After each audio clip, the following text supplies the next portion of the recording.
Yeah. Well, and I think we're losing. I mean, we're in such a different time, so we're losing like work ethic and certain things. And Where does it come from? yeah, so it really has to be taught, and it starts at home. And so again, it coming back to even just thinking of that, like right now, all these things about like what I got to do today, and my mind started wandering and thinking about, oh my gosh, I need to start teaching my child this and that, and I got to teach them about how to conquer the world. It's absolutely overwhelming. And But so every day is a teachable moment. it is. And so even when it's not a good day, right? Even when you walk in the door and it's chaotic, it's a teachable moment. Yeah. Even for your child to say, hey, we don't have systems in place. That's why the dog is pooping on the floor, right? And it even goes to your pets. Yeah. It's every aspect. It truly is literally every aspect. Like, even my bird, he is 23 years old. His name is His name is Julius. And so if I am on a call, if I'm on a Zoom, he is in the conversation. Don't let me try to pay a bill and I'm doing numbers. He'll go 5, 6, 7, 8. And they'll go, we cannot understand you. And I'll shoot him a look and he stops talking. Or if I'm on a Zoom, I'll shoot him a look and he stops talking and he'll just do. So even my bird knows, right? Because I'm very consistent. Yeah. Pets, same thing. Yeah. Same thing. So it's not just for your children. It's just to help you have a healthier life, I believe. Okay. So how about parents losing their patience? Because, you just talked about a laundry list of things that we got to do. So I'm guilty of this. And this is like one of those vulnerable moments. Our kids don't have tablets and that kind of thing. We actually bought one, but they've never opened it. It was like 6 years ago. Mm-hmm. So we're not a big screen time person. But I then find myself, my entire job is on my screen. Mm-hmm. So there are moments where I'm sitting on the couch and I'm working, and for them, they're just seeing me on a phone. They don't grasp that concept. And it's like trying to get my attention. I'll find myself just like completely ignoring them. And then when they're like, mom, for the 100th time, I'm like, what? Like I'm losing my mind and all that. Mm-hmm. So, like, let's talk about some of that. Like how, like when I lose my patience, what are some things, again, putting some structure in place is helpful. But do you have any suggestions for like when it comes to like the patience piece? Well, I think that's a twofold question. I think that a lot of us lose our patience because we want the control. Mm-hmm. So the point of an argument is, I'm right, you're wrong. We can't agree to disagree or it wouldn't be an argument, right? Mm-hmm.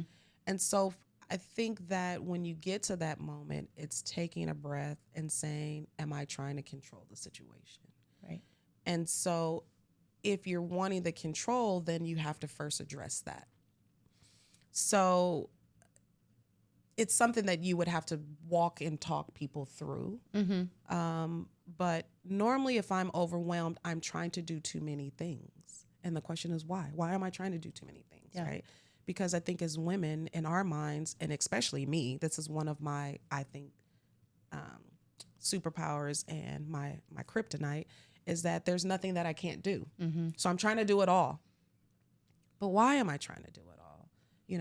What can be done today, and then what's going to be important for tomorrow, right?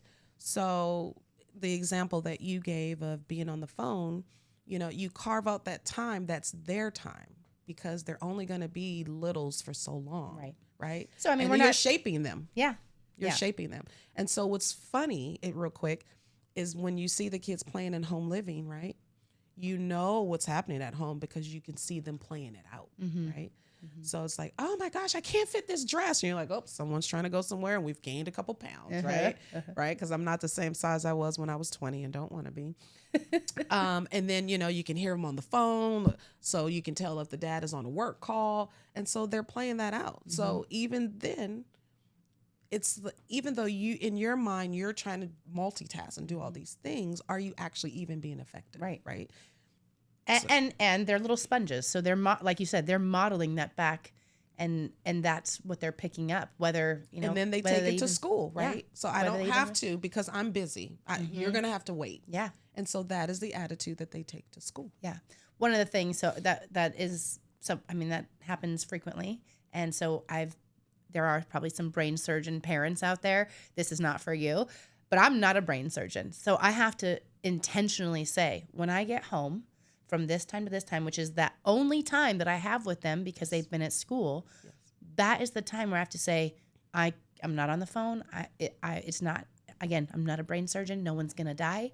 So if I don't get back to that call, I will get back to you after my kids are in bed, that kind of thing. So just setting those healthy boundaries, and not everyone's job will allow for that, but also just finding like where in your life can you tweak that so that way you can be intentional with your kids when they need it the most. And that's an important word, intentional. And I think the most intentional that you need to be is in the very beginning of the day and at the very end, because I can tell you there are days I wake up on the wrong side of the bed, didn't get enough sleep, this or that, and I project that onto my children, and it's like, hurry up and let's go, and then that's the days that they get home and they've got a bad report from school. And I when we're intentional about in the morning, we play "It's Gonna Be a Lovely Day" every morning. That's how we're starting the day, and that's how they're getting scooted out the door. Me and Juju, it's a beautiful morning. There you go. So it's just, that's how it's the intention of like, this is how we're gonna have a lovely day today, and those are the days that the kids come back and we find out they're leaders. But even in that example, so for me, my cutoff time is 10, and I've been extending that now to 10:30. Is that PM? That's PM. Because I know how many hours of sleep I need to be successful. Yeah. And so even though we say, oh, I have a job that requires me to be, all the time, does it? Or is that our expectation that we put on ourselves? Yeah. And so even having a cutoff time for you where I can be, with my husband to say, hey, how was your day? How was he likes the Miami Heat. Did they win? What about the Redskins? And just to have that time too, where I'm not like getting in bed and I'm mentally like drained. Yeah. Because that's what's happening. Yeah. Is we're filling our plate because we're like, oh my gosh, I have 5 more minutes to do 10 more things. Right. But do we need to do those 10 things? Yeah. One little tip that really has nothing to do with this parenting stuff, but also it's just been something to set me up for success in my business. And then I see it also sets me up for success with the family is right before I go to bed, I list out everything I have to do for the next day. So I'm like setting the tone. And so if it's like kid things, or I'm very intentional about saying like, okay, tomorrow I have all of these tasks to do, and I'm going to bed kind of like thinking about that. So when I wake up in the morning, it just kind of happens naturally. And so again, it's just all about like setting the tone. But even listen what you're telling your mind though. Yeah. So tomorrow it's going to be just as busy as today. So then how does your brain rest? Yeah. Shutting it off. Yeah. How do you shut it off? How do you shut it off? Yeah. And so again, that's, I believe, working on that mindset of, and I will lay down and I would say, my husband goes, oh my gosh, our pillows are kryptonite. I will lay down when it's time and I'll go, you are so tired. You are so tired. And I don't have a problem. I don't have a problem going to sleep, but I've told myself, it's kind of like Disneyland leading you to happiness. If they keep telling you it's the best place on earth, when you get there, you believe it's the best place on earth, whether it is or it isn't. Right. Yeah. So the reminder, I think, for Heart of the Village is that it's not a class. Right. This is a community that we're building. Teamwork. And it's not about tender hearts. It's not about, people I know. I can't tell you how many, I'm part of the Benicia Moms group. I see lots of clients that I see, our interface with that are having these different challenges with their kids and that kind of thing. And so we saw a need, and we just said, as two people that love people, let's create the village. Yes. So that's what we're doing. We want a no judgment zone. Right. It's just come as you are.